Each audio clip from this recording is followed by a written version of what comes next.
யாரா எழுதி கொடுக்குறான்னு எல்லாரும் கேட்கறாங்கல்ல. அந்த எழுதி கொடுக்குற ஆளு ராஜ்மோகன். ஏன் தப்பா எழுதி கொடுக்குறாரு?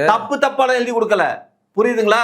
சரியா எழுதி கொடுக்குறாரு. எப்படி சார் அவர் சரியா எழுதி கொடுக்குறாரு இல்ல, அதாவது தலைவர் சார் பாண்டிச்சேரியில 363 ரேஷன் கடை இருக்கு, ரேஷன் கடை இல்லைன்னு சொல்லி தப்பா எழுதி கொடுத்தது நீங்க சரிதாங்கிறீங்களா? அப்படி ஏங்க ஒரு விஷயங்க, நடைமுறையை பார்க்கணும், புரியுதுங்களா? ஃபியூச்சர் பிளான், பாண்டிச்சேரியில் ஃபியூச்சர் பற்றி தான் அவர் எழுதுறாரு.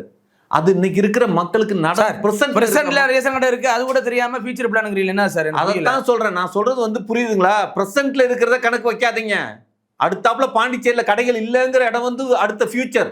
வந்துருங்கிறிய நீங்க போனா ரேஷன் கடைக்கு இழுத்து முடியுறேங்கிறிய.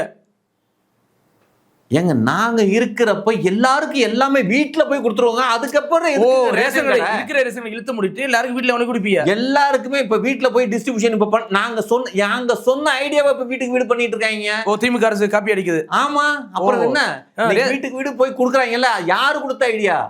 எங்கள்கிட்ட இருந்து சுட்ட ஐடியா. ராஜமோகன் கொடுத்த ஐடியா விஜய் பேசி விஜயில இருந்து இப்ப திமுக சுட்டுருக்காங்க. ஏங்க வீட்டுக்கு வீடு ஏன் போன வருஷம் பண்ண வேண்டியதானே? ஏன் போன ஒரு 3 மாசத்துக்கு முன்னால பண்ண வேண்டியதானே?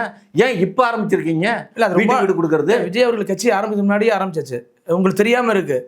ஏங்க இல்லங்க, அது வயசானவங்களுக்குன்னு வச்சிருந்தாங்க, எல்லாருக்குங்கிறத இப்பதாங்க கொண்டு வந்தாங்க. நாங்க தானே சொன்னோம் எல்லாருக்குன்னு. ஒன்லி ரேஷன் பொருள் மட்டுமா இல்ல வந்து பாண்டிச்சேரியில ஃபேமஸா இருக்கு சரக்கு இருக்கு எல்லாமே வீட்டுக்கு வீடு சப்ளை பண்ணீங்களா? இல்ல அந்த பிளான்ல வேற, அது வந்து பைப்பு, மெட்ரோ பைப்பு இருக்கு இல்லைங்களா? அது மாதிரி கிராமத்துலயும் வீட்டுக்கு வீடு பைப் இருக்குது, பஞ்சாயத்து பைப்புன்னு. ஆமா, அந்த வீட்டுக்கு வீடு இருக்கிற பைப்லயே நாங்க எல்லாத்தையும் டிஸ்ட்ரிபியூஷன் பண்றதுக்கு பிளான் பண்ணிருக்கோம்.